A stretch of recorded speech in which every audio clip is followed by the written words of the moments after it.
Hola clase, iniciamos ahora sí la práctica tan anhelada. Toda la teoría que desarrollamos en clases anteriores precisamente era para contar con una base que nos permita poder resolver las ecuaciones lineales. Entonces iniciamos con un tipo especial de ecuaciones lineales. Son las llamadas ecuaciones lineales homogéneas con coeficientes constantes. Esas ecuaciones son de esta forma. O sea, rápidamente nos damos cuenta de que tanto y como sus derivadas aparecen elevadas al exponente 1. Eso es lo que hace que la ecuación con esa forma se llame ecuación lineal respecto a y. Y lo de homogénea, pues es precisamente porque el término independiente es 0.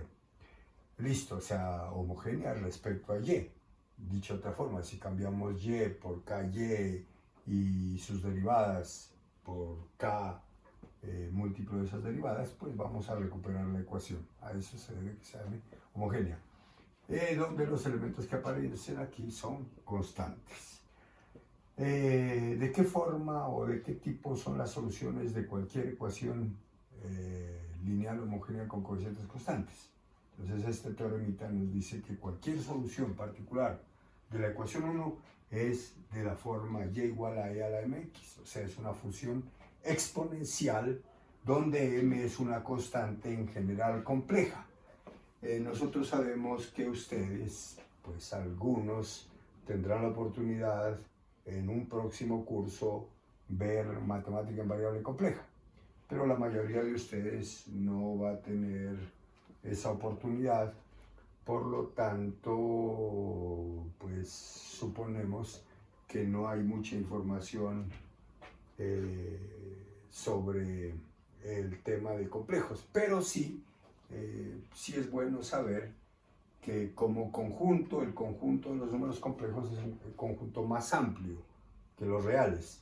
Es más, los reales están contenidos en los complejos.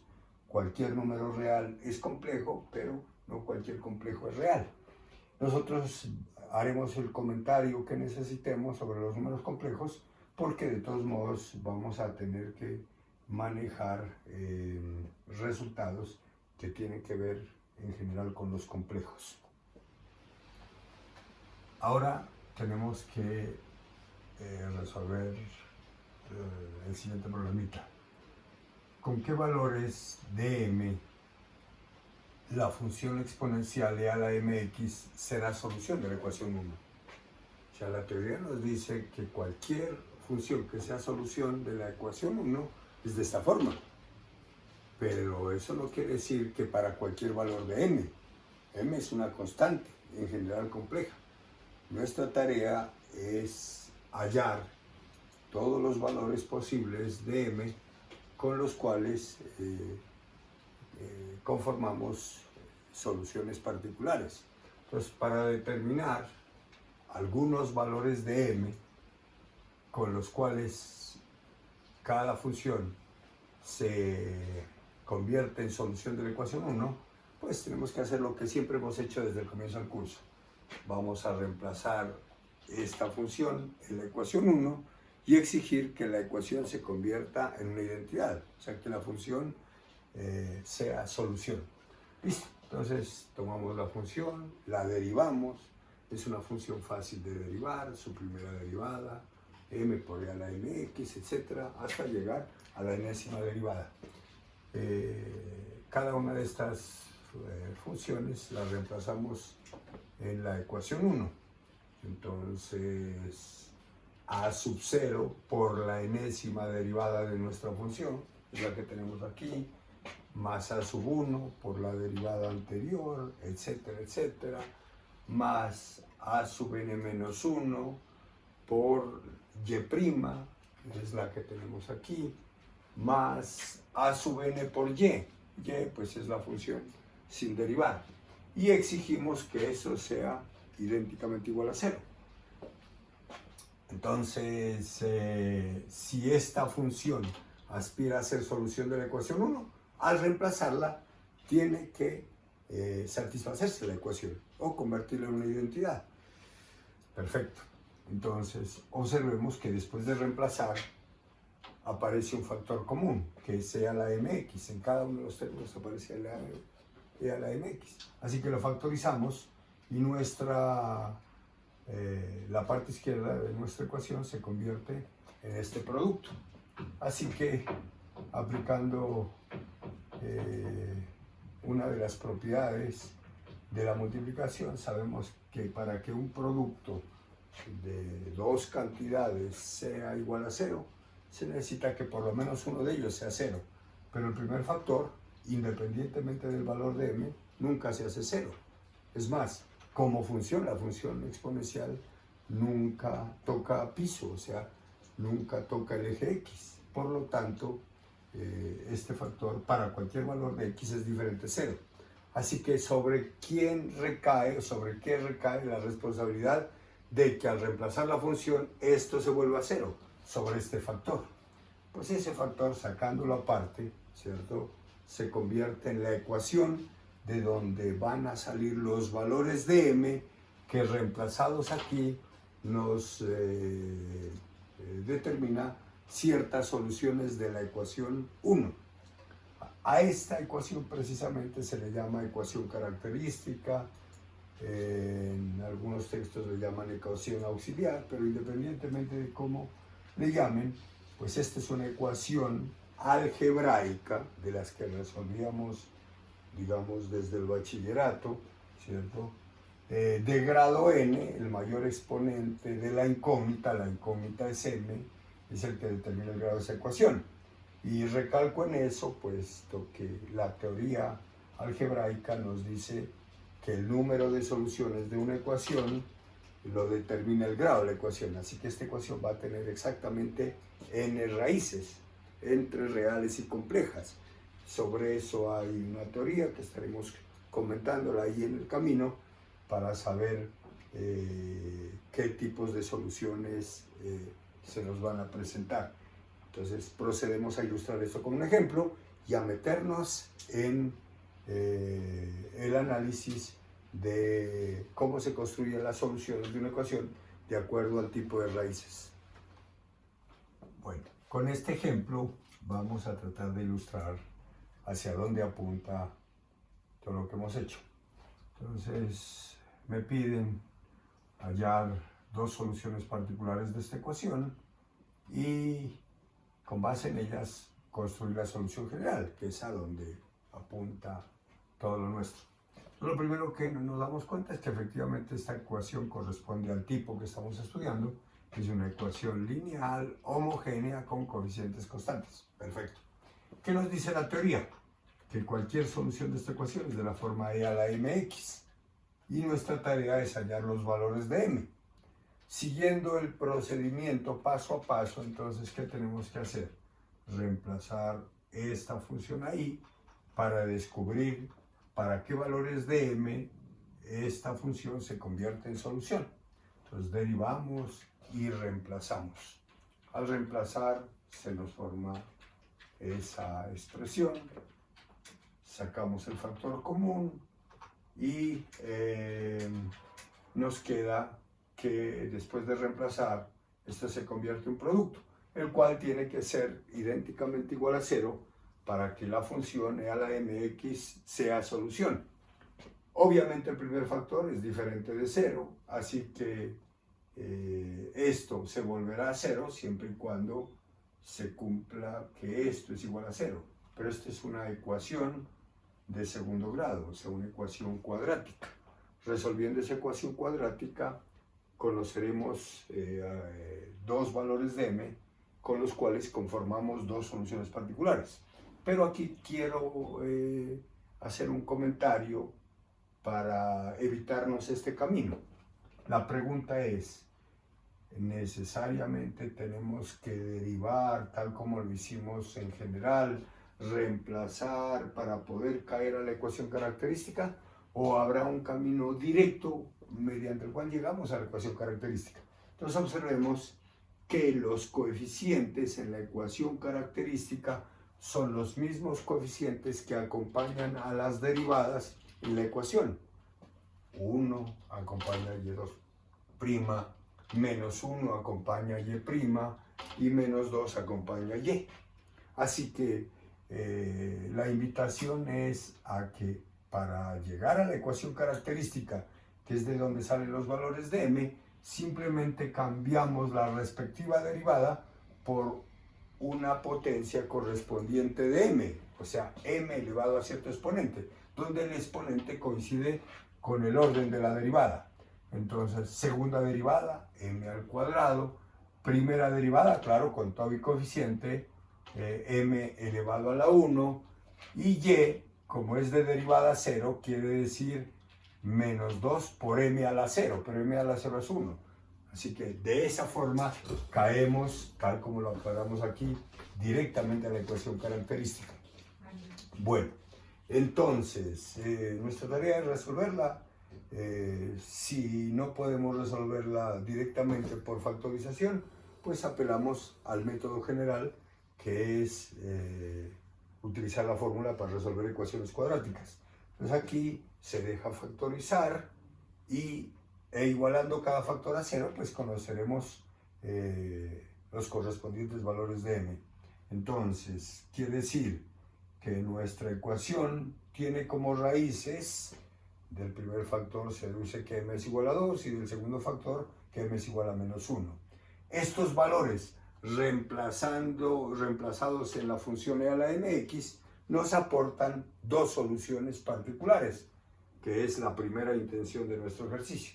Entonces, la primera función e a la 2x, la segunda función e a la menos x. Pero nuestra tarea no termina ahí. Nuestra intención es, con base en algunas soluciones, construir la solución general. Y entonces nos devolvemos al pasado, a una teoría que ya desarrollamos, y nos preguntamos qué es el SFS, el llamado Sistema Fundamental de Soluciones. Es el conjunto de tantas soluciones como el orden lo indique, que sean, aparte de ser soluciones de la ecuación, deben ser linealmente independientes. Y eso, en este ejemplo, lo tenemos. Tenemos dos funciones que, de paso, juzgando por el coeficiente en la función exponencial, son diferentes. Luego, estas funciones son linealmente independientes.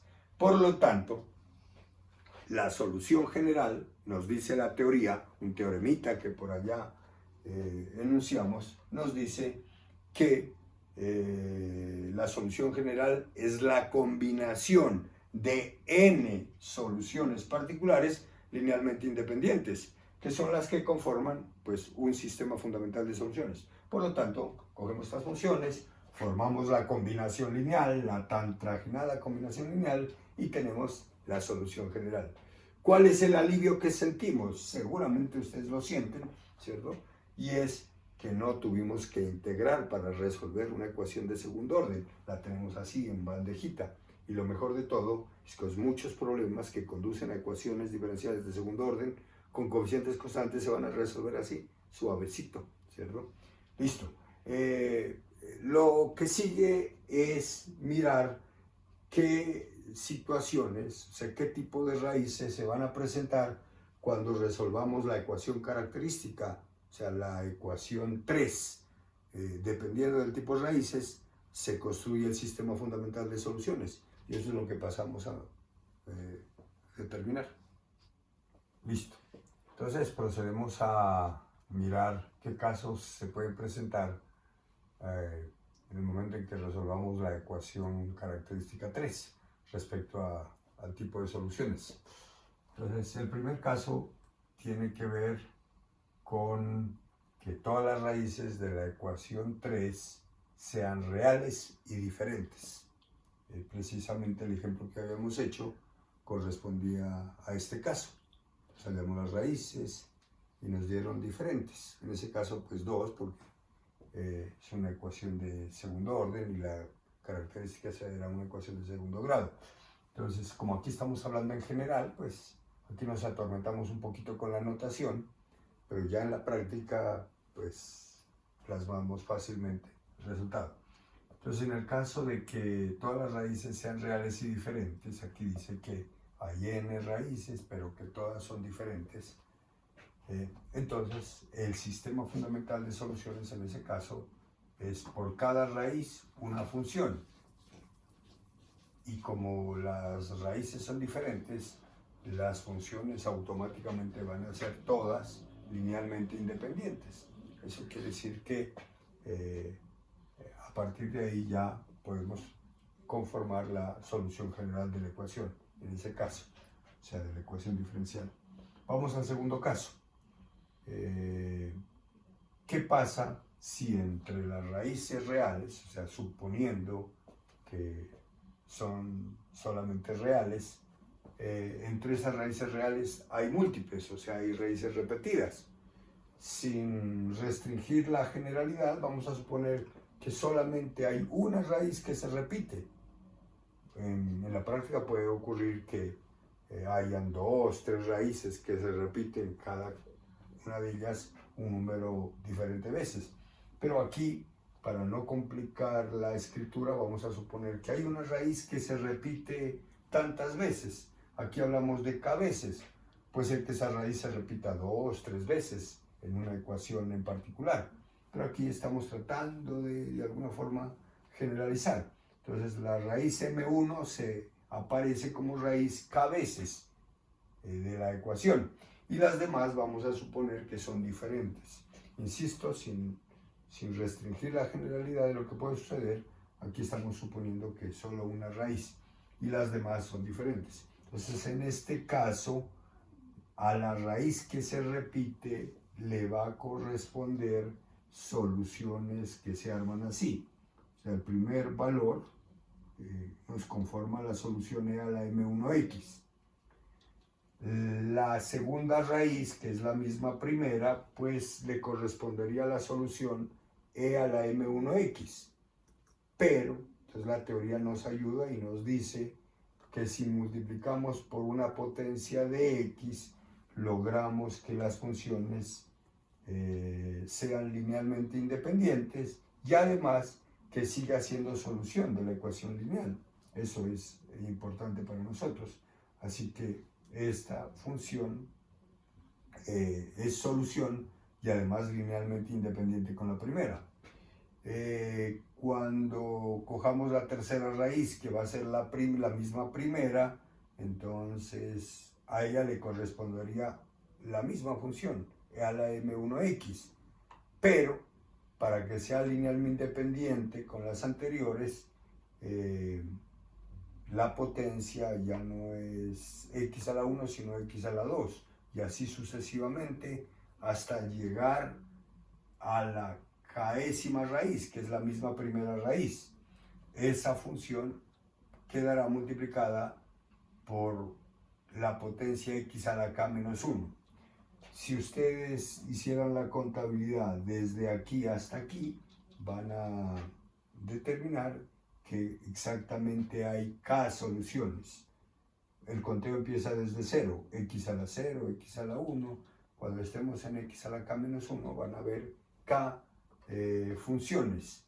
Y las demás pues se arman igual que el caso 1, ¿cierto? A cada raíz una función y todo este conjunto es linealmente independiente. Para poder abordar el caso 3 y caso 4 restantes, tenemos que apelar a un poquito algunos conceptos de la teoría de variable compleja, o sea, algo de números complejos. Entonces, aquí traemos una definición importante que, pues, no sé si alguna vez han tropezado con ellas. Se llama la función de Euler. Nosotros la tomamos por definición. Entonces, por definición, a esta expresión que aparece aquí, coseno de teta más y seno de teta, que depende de la variable real teta, se le denomina, por definición, función de Euler, en honor a quien la introdujo, y se denota por e a la i teta. Esa notación no es casual, tal como aparece aquí el comentario aquí abajo. Entonces, tener coseno de teta más i seno de teta para cualquier teta real es igual a e a la i teta. Ya la teoría más amplia de variable compleja, el teta puede ser un número complejo, pero pues eso no nos corresponde, así que nosotros asumimos que teta es real. Así que tener coseno teta más y seno teta es igual a e a la i teta.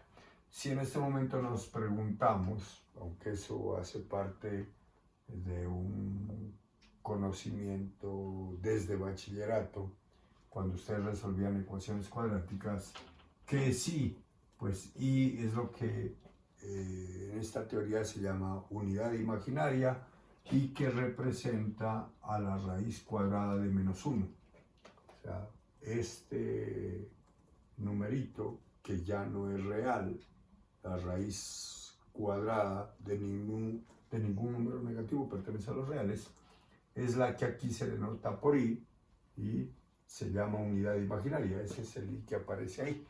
Entonces a esta expresión de aquí en adelante se la conoce como función de Euler.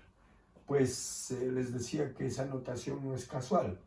Precisamente esta expresión, que es un número complejo, donde a este se le llama parte real y a este, por estar acompañado de i, se le llama parte imaginaria, pues este número complejo que está denotado de esta forma cumple con todas las propiedades de leyes de exponentes. Aquí las estamos nombrando, seguramente del pasado. En variable real ustedes conocen que hay unas propiedades para los exponentes, llamadas leyes de exponentes. Aquí está, producto de potencias con igual base, es igual a la base, elevada a la suma de sus exponentes, y así sucesivamente. Llamo su atención respecto a la propiedad 3 y propiedad 4. La propiedad 3, que es otra ley normalita de exponentes, se conoce en esta teoría como teorema de Moivre. Pues si nuestro tema tuviera que ver con la función de Euler ampliamente, pues comentaríamos lo grandioso de esa propiedad, pero simplemente es por nombrarla. Y la cuarta propiedad nos dice disimuladamente que sin importar el número k, que es un número entero, para cualquier valor de k, esta función repite sus valores. Eso quiere decir que es una función periódica de periodo cualquier múltiplo entero de 2pi i, porque esto está multiplicado por i. O sea, eso, para los que no estamos familiarizados con esta teoría, pues es simplemente un mensaje. Pero ustedes se preguntarán, bueno, ¿y por qué nombramos las propiedades? Para poder utilizar este resultado en lo que estamos haciendo. Entonces nos preguntamos, en el caso que una de las raíces o algunas raíces de la ecuación característica tengan esta forma, sean raíces complejas o imaginarias, se le quiere llamar, ¿cómo vamos a actuar? Entonces aquí está el mensaje. Entonces traemos esa raíz, la función correspondiente nos quedaría e a la mx, o sea, e a la a más bix, que por ley de exponentes, o sea, utilizando esta ley, de aquí para acá, nos quedaría e a la x por e a la i bx, o sea, abriendo esta expresión, apoyándonos en la propiedad 1. Pero, ¿qué es e a la i bx? Precisamente esta expresión es de la forma de la función de Euler, donde el papel de teta lo está haciendo bx. Entonces esto nos quedaría e a la i bx es coseno de bx, o sea, coseno de teta más i seno de teta, por definición. Y eso multiplicado por e a la x. Al multiplicar esto, entonces se nos forman dos funciones que son las que vamos a utilizar en el caso 3 y en el caso 4. Entonces, para cada raíz compleja o para cada par de raíces complejas vamos a encontrar que se nos van a formar dos funciones reales, e a la x por coseno de bx y e a la ax por seno de bx. Eso tiene que ver con el caso 3 y el caso 4. Caso 3. Si entre las raíces de la ecuación característica encontramos raíces complejas, o sea, raíces de la forma a más bi, entonces vamos a proceder de la siguiente forma. Algo que se supone deberíamos saber por la teoría de las ecuaciones algebraicas es que si en una ecuación algebraica los coeficientes de esa ecuación son reales, entonces de haber raíces complejas, ellas vienen por parejas. Si quieren, ahora cuando pasemos a ilustrar estos casos, resolveremos una ecuación de esas del pasado, de esas de bachillerato, y nos daremos cuenta que cuando aparecen raíces complejas, ellas aparecen por parejas. Esa es una característica de las raíces para una ecuación con coeficientes reales. Siempre va a suceder eso. Entonces, quiere decir que si yo voy a resolver una ecuación y la ecuación es de quinto grado, máximo pueden haber 4 raíces complejas. Y ellas vienen de la siguiente forma. Si una de las raíces es a más bi, la otra, llamada la conjugada, también es raíz de esa ecuación. Entonces a eso se debe que el número de raíces de una ecuación con coeficientes reales sea par, o sea, porque ellas vienen por parejas. Cada raíz con su conjugada hacen parte del conjunto de solución de esa ecuación. Listo, eso es para tener en cuenta y por eso estamos nombrando de esta forma las raíces. Entonces, el caso 3 nos dice que si entre las raíces de la ecuación característica hay raíces complejas, entonces ellas van a venir en esta forma, sin omitir raíces, o sea, sin restringir la generalidad. Vamos a suponer, para facilitar la escritura, que solamente tenemos 2 raíces complejas. Pueden haber 4, pueden haber 6, depende del grado de la ecuación que estemos resolviendo. Entonces, en el caso hipotético de que tuviéramos 2 raíces complejas y las demás fueran reales, entonces el sistema fundamental se armaría así. Por cada par de raíces complejas aparece este par de funciones complejas, que ya sabemos de dónde sale. Precisamente en la explicación anterior hablábamos de la función de Euler, precisamente porque es la razón por la cual en nuestras soluciones aparecen coseno y seno. Porque acuérdense que la teoría nos decía que toda solución de una ecuación lineal homogénea es de la forma e a la mx, y ahora resulta que aparecen coseno y seno. Entonces uno se pregunta por qué. Eso se debe a que las raíces de la ecuación característica son complejas y en ese caso, por la función de Euler, aparecen coseno y seno. Entonces, ¿qué hay que grabar? Que por cada par de raíces complejas van a aparecer un par de funciones. La una exponencial con coseno y la otra exponencial con el seno.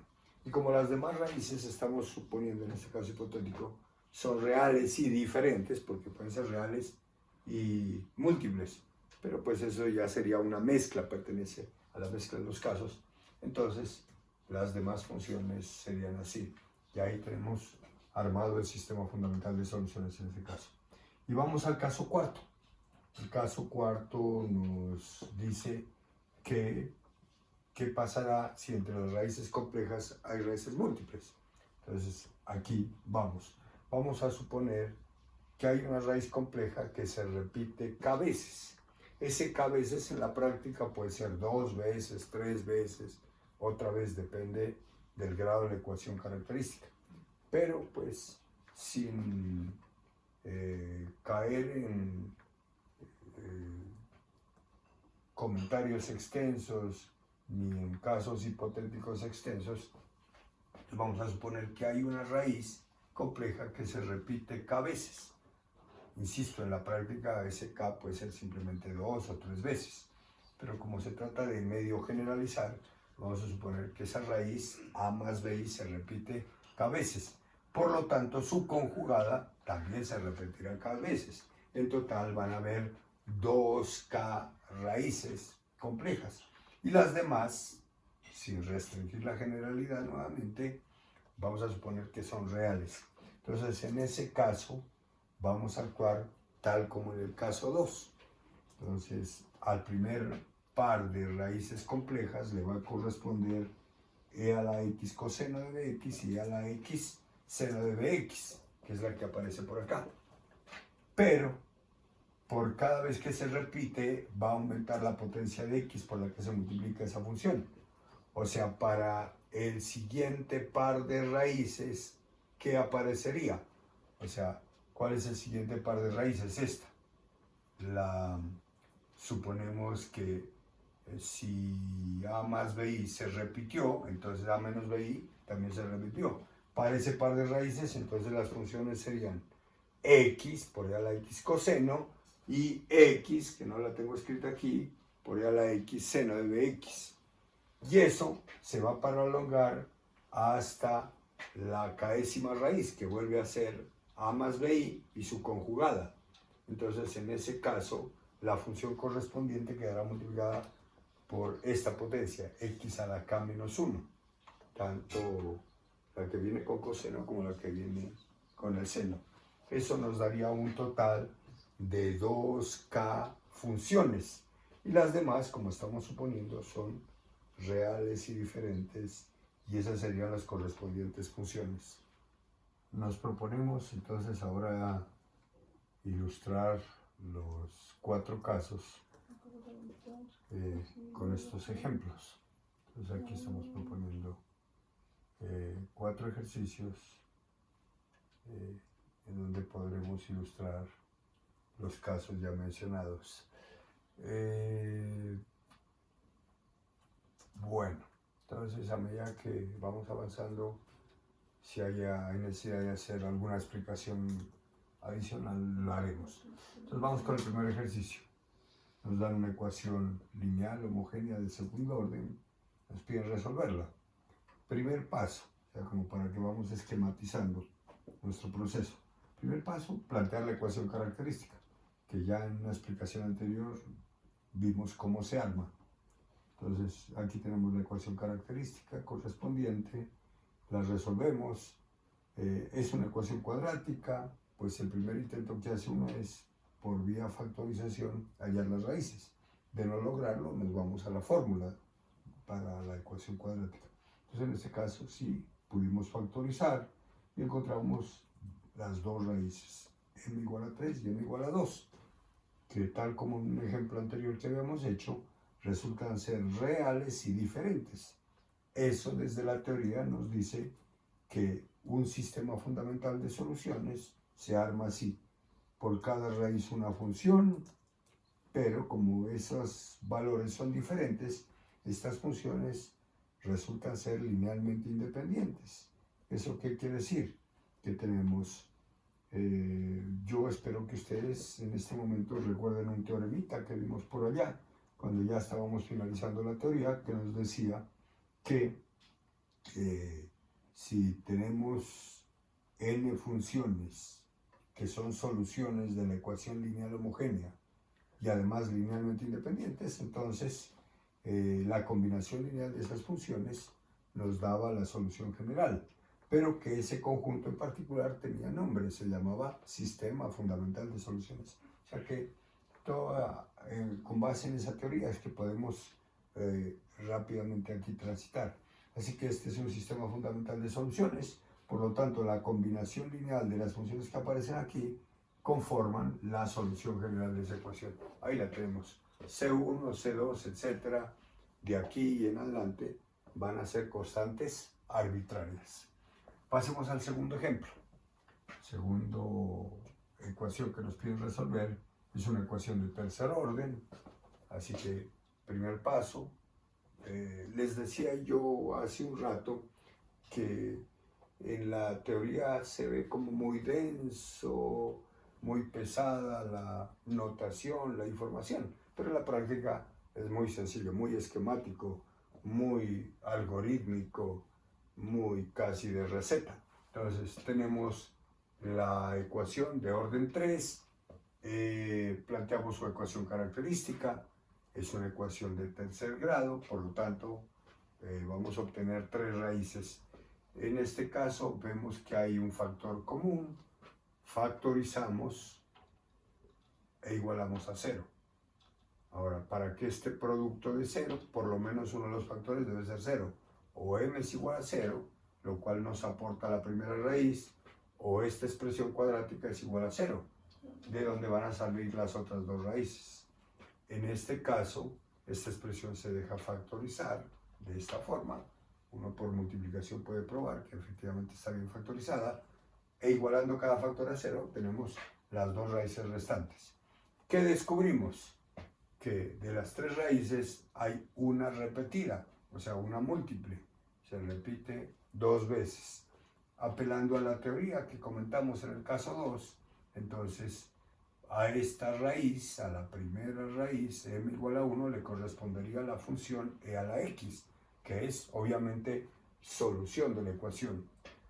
No se les olvide, pues como estamos recién empezando, cogiéndole confianza a eso, no se les olvide que uno resuelve la ecuación característica para hallar los valores de m con los cuales e a la mx es solución. Entonces, por cada valor que hallemos a m, reemplazado en la función exponencial, nos obtenemos una solución. Entonces, en este caso m es 1, por eso aquí aparece 1x. Pero como esta raíz se repite, quiere decir que si aquí colocáramos la función correspondiente a esta raíz, nos quedaría e a la x. Pero con la anterior pasarían a ser linealmente dependientes. Y la teoría nos ayuda, ¿cierto? Diciendo que debemos multiplicar por una potencia de x, cuyo exponente va aumentando a medida que la raíz se va repitiendo un mayor número de veces. Como aquí se repite 2 veces, entonces la segunda vez, ¿cierto? La función queda multiplicada por x a la 1. Y la tercera raíz, nada que ver con la anterior, es 0, y por lo tanto la función correspondiente es e a la 0x. Así que queda armado nuestro sistema fundamental de soluciones. ¿Cuántas funciones tenemos ahí que son soluciones de nuestra ecuación? Son 3 que corresponden al número y además linealmente independientes. Eso quiere decir que estamos a un paso de construir la solución general. Así que la combinación lineal de esas funciones nos da la solución general de esa ecuación. Bueno, entonces ahora el turno le corresponde al ejercicio 3 de los planteados.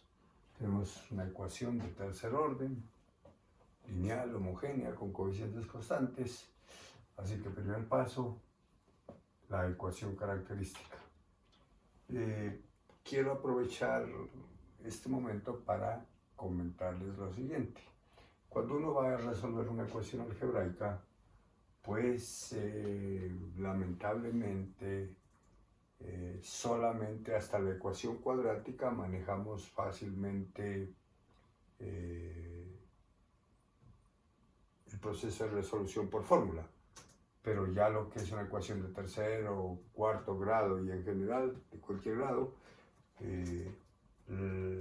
se resuelve si buscamos soluciones exactas utilizando el método de factorización o el teorema de las raíces racionales o división sintética, o sea, todas esas herramientas que alguna vez en el pasado se les promovió en cálculo diferencial, o sea, en cálculo 1. Por lo tanto, aquí hay una combinación de técnicas del pasado algebraicas. Entonces, cuando uno va a resolver la ecuación, se supone que debe contar con esos instrumentos. Digamos que en nuestro ambiente, en la mayoría de casos, se aspira a que utilizando el método de factorización o el el teorema que habla sobre las raíces racionales de una ecuación polinómica, etcétera, pueden permitirle a usted llegar a las soluciones. Pues tampoco aspiramos a que aparezcan ecuaciones difíciles de resolver, porque ya no es la temática. Simplemente nuestro objetivo es que por medio de las raíces podamos construir el sistema fundamental de soluciones. Listo. Entonces, esos son un pequeño comentario para que cuando ustedes vayan a resolver la ecuación, pues estén en la disposición de utilizar alguna herramienta normalita para hallar las raíces. Entonces tenemos aquí una ecuación de tercer orden, tenemos factor común, no siempre va a haber factor común, ¿cierto? Ya en el taller estaremos tropezando con ecuaciones que pues tenemos que abordarlas de otra forma. Y uno de los métodos favoritos va a ser el de factorización. Listo, entonces tenemos aquí, factorizamos, en este caso el factor común. Este producto se hace cero si por lo menos uno de los factores es cero. De aquí ya sale la primera raíz e igualando este a cero van a salir las otras dos raíces. Casualmente esta ecuación está programada para que primero no podamos obtener las raíces por factorización directa. Si quisiéramos adelantarnos al tipo de raíces, en este caso, nos preguntaríamos, dado que esta es una ecuación cuadrática, ¿cuál es el signo del discriminante? El discriminante es esa expresión que aparece dentro de la raíz en la fórmula de ecuación cuadrática, que si miramos aquí es esta expresión. Entonces esa expresión por anticipado nos va a decir si las raíces que esperamos son reales o van a ser complejas. Así que al calcular para esta expresión el discriminante, sobra decir que A es 1, B es menos 4 y C es 5. El discriminante nos da menos 4, o sea, negativo. B al cuadrado sería 16 y 4AC sería 20. Conclusión, 16 menos 20 menos 4, negativo. Lo cual nos dice que si dentro de la raíz aparece un número negativo, en una raíz cuadrada, entonces las raíces definitivamente pertenecen a los complejos, o sea, van a ser raíces imaginarias. Aplicamos la fórmula para esta ecuación. Aquí está la fórmula, pues familiar y conocida, y nos lleva a este resultado. Simplificándolo, nos queda 2 más o menos 1 por i. El 1 lo mantenemos para que se vea, apelando a la teoría, cuál es el b. O sea, las raíces son de la forma a más b más o menos bi. Les decía hace un rato que cuando uno resuelve ecuaciones algebraicas con coeficientes reales, entonces de haber raíces complejas, ellas vienen por pares. Cada raíz viene con su conjugado, a más bi y a menos bi. Ahí estamos constatando. Si aquí alguien de pronto no alcanza a percibir de dónde salió la tal i, entonces se lo explicamos por acá. Raíz de menos 4 lo manejamos como 4 por raíz de menos 1. Esto por leyes de exponentes, raíz de un producto, producto de las raíces, raíz de 4 es 2 y raíz de menos 1 es el que se denota por i, que es la unidad imaginaria. Listo, entonces tenemos ese par de raíces complejas, aquí están sacadas aparte, por un lado a más bi, por otro lado a menos bi. Y esto, según la teoría que ya comentamos, a este par de raíces le corresponden este par de funciones. Aquí uno entiende de dónde salió el coseno y el seno, por la función de Euler. Entonces, a cada par de raíces complejas le corresponden este par de funciones. La una con coseno y la otra con seno. La parte real de la raíz nos da el coeficiente de la función exponencial. Y la parte que acompaña ahí, o sea, el coeficiente que acompaña ahí, es el que aparece dentro del coseno. Coseno de bx, seno de bx, en nuestro caso b es 1. Este par de funciones, tal como lo experimentamos en un pasado cercano, son linealmente independientes. Es más, para este par de funciones, si calculáramos el Wronskiano, nos daría diferente de 0 para todo x del intervalo donde estemos trabajando.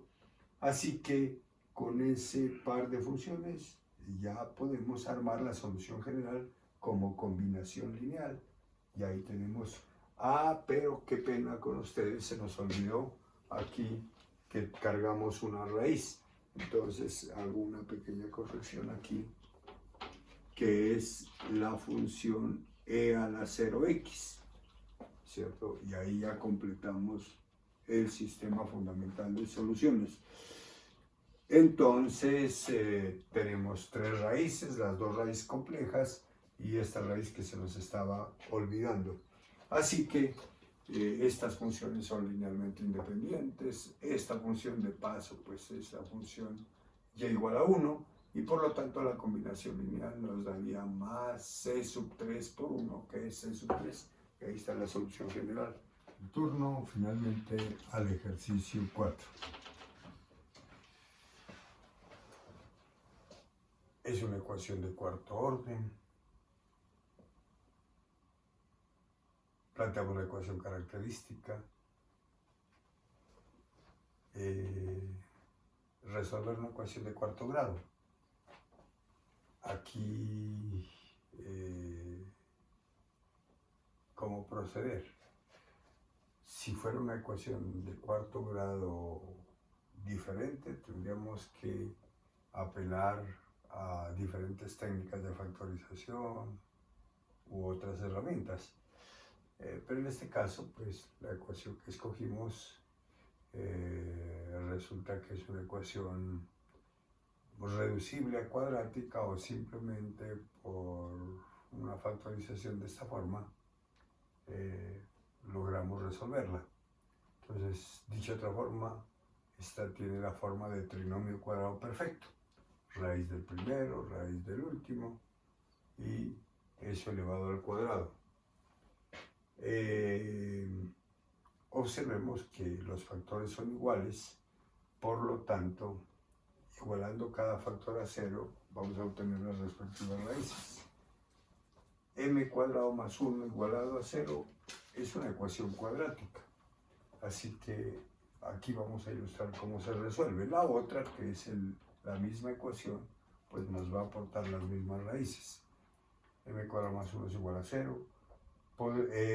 Podríamos resolverlo esto por la fórmula de la ecuación cuadrática, pero dado que es una ecuación incompleta, la resolvemos despejando m directamente.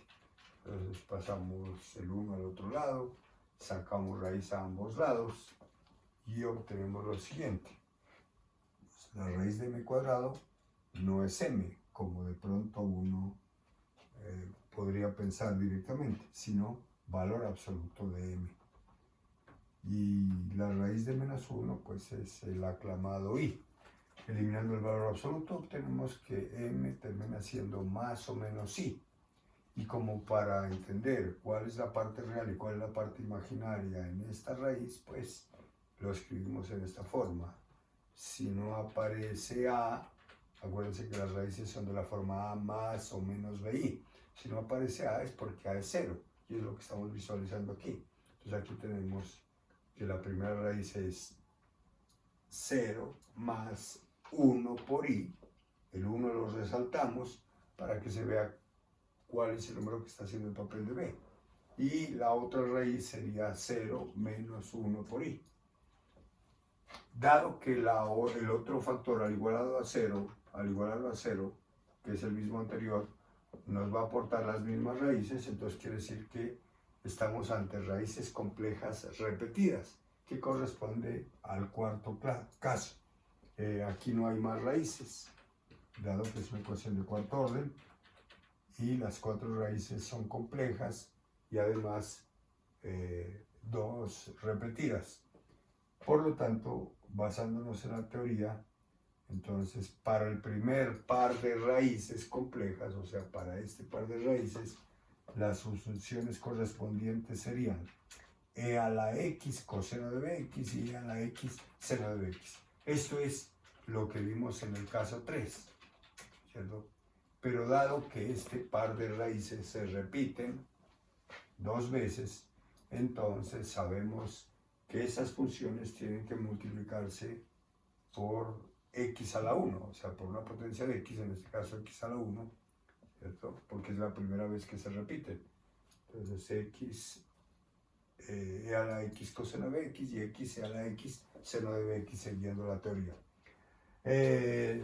Sabemos que a la 0x es 1, entonces simplificamos el lenguaje y de paso pegamos, para facilitar la forma como damos la respuesta, el orden en que aparecen las funciones no es relevante, así que ordenamos coseno con coseno y seno con seno, y por lo tanto el sistema fundamental de soluciones nos queda de esta forma: coseno de x y x coseno de x, seno de x y x seno de x.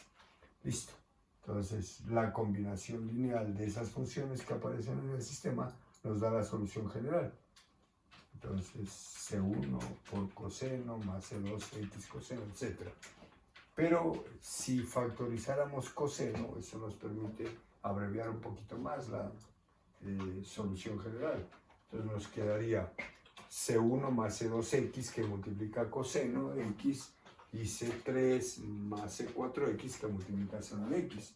Observen que los coeficientes que acompañan al coseno y al seno son polinomios de grado 1.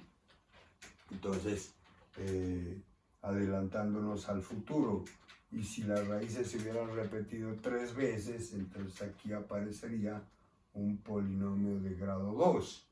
Y si se repitieran 4 veces, estoy hipotéticamente suponiendo, ¿cierto? Entonces aquí aparecería un polinomio de grado 3, eso como para en casos más adelante poder más rápidamente abreviar la respuesta. Aquí damos por terminados los ejercicios, los ejemplos. Ahora lo que hay que hacer es reforzar eso con un taller. Supongo que esto es un poco denso y nada familiar, así que seguramente estaremos destinando 2 sesiones para esta práctica.